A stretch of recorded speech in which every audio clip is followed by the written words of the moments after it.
तो बच्चों आपने अभी देखा कि अभिक्रिया मध्यवर्ती क्या होते हैं। किसी रिएक्शन में रिएक्टेंट से प्रोडक्ट बनने के बीच में, रिएक्टेंट से प्रोडक्ट यानी अभिकारक से उत्पाद बनने के बीच में जो पदार्थ बहुत कम समय के लिए बनते हैं, शॉर्ट लाइव्ड पीरियड बनते हैं। शॉर्ट लाइव्ड पीरियड का मतलब अल्पकालिक समय के लिए बनते हैं, उन पदार्थों को हम बोलते हैं अभिक्रिया मध्यवर्ती। ये अभिक्रिया मध्यवर्ती कौन कौन से हैं? मुक्त मूलक जिन्हें हम फ्री रेडिकल्स बोलते हैं। दूसरे हैं कार्ब धनायन जिन्हें हम कार्ब कैटायन भी बोलते हैं। कार्ब ऋणायन जिन्हें हम बोलते हैं कार्बेनायन, कार्बीन और बेंजॉइन। ये सब क्या है? फ्री रेडिकल्स हैं जो किसी न किसी रिएक्शन के बीच में रिएक्टेंट से प्रोडक्ट बनने के बीच में बनेंगे। हम पहले अभिक्रिया मध्यवर्ती फ्री रेडिकल्स या मुक्त मूलक के बारे में बात करते हैं। तो हेडिंग लगाएंगे मुक्त मूलक। मुक्त मूलक को हम क्या बोलते हैं? Free radical. Free radical. तो फ्री रेडिकल्स क्या होते हैं? फ्री रेडिकल्स कोई भी परमाणु हो या फिर परमाणुओं का समूह। क्या बताया मैंने? परमाणु हो या परमाणुओं का समूह, अगर इनके पास कोई विषम इलेक्ट्रॉन या अयुग्मित इलेक्ट्रॉन उपस्थित है, चाहे परमाणु हो या परमाणु का समूह हो, अगर उनके पास क्या उपस्थित है? कोई विषम इलेक्ट्रॉन उपस्थित है, ऑड इलेक्ट्रॉन उपस्थित है, तो ऐसी स्पीसीज को या ऐसी प्रजाति को हम बोलेंगे फ्री रेडिकल। और इनका निर्माण कैसे होता है? समविदलन के फलस्वरूप या होमोलिसिस के फलस्वरूप होता है। तो इसी को हम देखेंगे। जैसे मान लीजिए एक हमारे पास अणु है Cl2 का और दूसरा अणु है एथेन का। एथेन का फार्मूला C2H6। आप ऐसे भी लिख सकते हैं C2 और H6। तो Cl2 में Cl के कितने हैं? Cl2 के एक अणु में, एक मॉलिक्यूल में Cl के कितने एटम? 2 एटम। इसी तरह एथेन में अगर हम देखें तो CH3 सिंगल बॉन्ड CH3। इसमें भी ये इस कार्बन का एक इलेक्ट्रॉन और इस कार्बन का भी क्या है? एक इलेक्ट्रॉन है।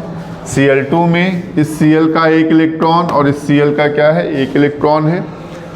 जब बॉन्ड लिसिस होगी तो बॉन्ड लिसिस के फलस्वरूप क्या होगा? बॉन्ड लिसिस के फलस्वरूप दोनों क्लोरीन एटम है तो दोनों की इलेक्ट्रोनेगेटिविटी क्या है? सेम है। जितना फोर्स ऑफ अट्रैक्शन ये क्लोरीन लगा रहा है, उतना ही फोर्स ऑफ अट्रैक्शन ये भी क्लोरीन लगा रहा है। बॉन्ड लिसिस जब होगी तो कैसा बॉन्ड टूटेगा? इक्वल टूटेगा बॉन्ड, यानी बॉन्ड का बंटवारा क्या होगा? इक्वली पार्टीशन होगा, जिससे ये अपना इलेक्ट्रॉन लेके अलग हो जाएगा और ये क्लोरीन एटम अपना इलेक्ट्रॉन लेके अलग हो जाएगा। इस क्लोरीन एटम के ऊपर एक ये ऑड इलेक्ट्रॉन और इस क्लोरीन एटम के ऊपर एक ऑड इलेक्ट्रॉन ये आ जाएगा। तो ये क्या बन गए? Chlorine free radicals. CH3 को अगर हम देखें तो ये जब बॉन्ड टूटेगा तो एक इलेक्ट्रॉन ये अपना ले जाएगा CH3 और ये क्या ले जाएगा? ये अपना इलेक्ट्रॉन। तो इसके ऊपर कैसा चार्ज आएगा? ये एक इसके ऊपर ऑड इलेक्ट्रॉन और इस CH3 के ऊपर भी क्या हो जाएगा? एक ऑड इलेक्ट्रॉन। तो आपने देखा कि कोई भी, ये एक सिंगल एटम है तो परमाणु है, ये क्या है? परमाणुओं का समूह है।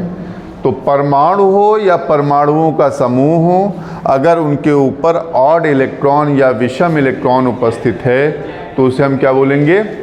Free radical. और निर्माण कैसे इनका हो रहा है? होमोलिसिस के फलस्वरूप हो रहा है। इनका भी होमोलिसिस और इसका भी किस फलस्वरूप? होमोलिसिस के फलस्वरूप हो रहा है।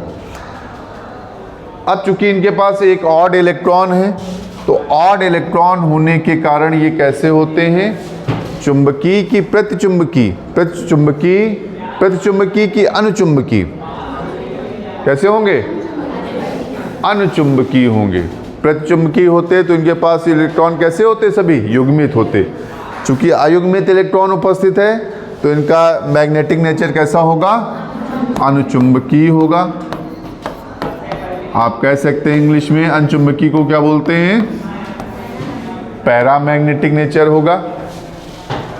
दूसरी बात, अगर इनका हम स्ट्रक्चर देखें, इस मेथिल फ्री रेडिकल में कार्बन कैसा हाइब्रिडाइज है, अगर ये हम देखें तो अगर हम निकालते हैं तो इसका स्ट्रक्चर बनाते हैं कुछ इस तरीके से।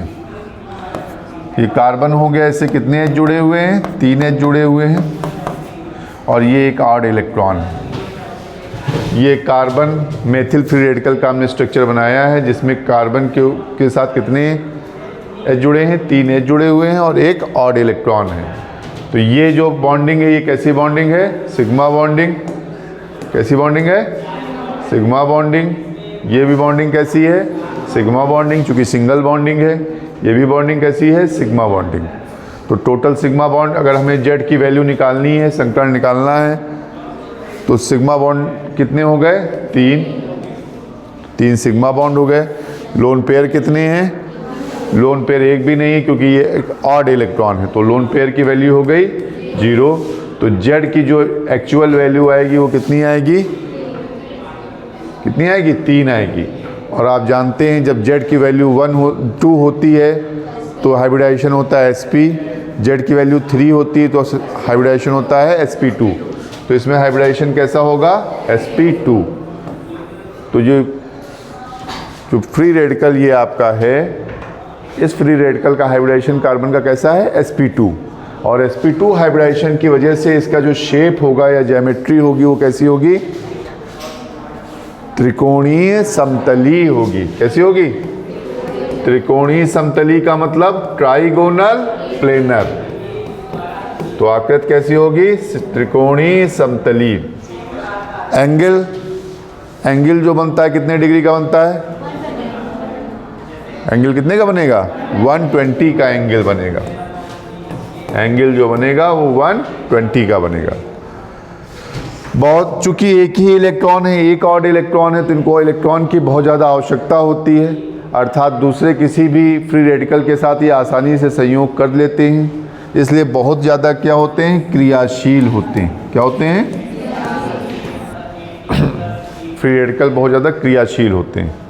जब बहुत ज़्यादा क्रियाशील होंगे तो इनका स्थायी क्या होगा, इनका स्थायित्व क्या होगा, कम होगा। जो चीज़ बहुत ज़्यादा क्रियाशील होती है उसका स्थायित्व क्या होता है, कम होता है। तो इनका स्थायित्व क्या होगा, कम होगा। तो एक बार फिर से हम फ्री रेडिकल्स के बारे में देखेंगे। फ्री रेडिकल्स क्या होते हैं, कोई परमाणु या परमाणुओं का समूह जिसके पास अयुग्मित इलेक्ट्रॉन उपस्थित हों, उसे हम बोलते हैं फ्री रेडिकल्स। ये फ्री रेडिकल्स जो होते हैं कैसे बनते हैं, समविदलन के फलस्वरूप बनते हैं। और इनके अगर हम गुणों के बारे में, विशेषताओं के बारे में देखें तो फ्री रेडिकल्स में जो कार्बन उपस्थित होता है वो कैसा होता है, sp2 का हाइब्रिडाइज कार्बन होता है, sp2 संकरित कार्बन होता है। और इसकी आकृति जो होती है त्रिकोणीय समतलीय होती है। एंगल जो बनता है वो 120 डिग्री का बनता है। और मैग्नेटिक नेचर इनका कैसा होता है, अनुचुंबकीय नेचर होता है। इसको नोट कर लीजिए आप लोग।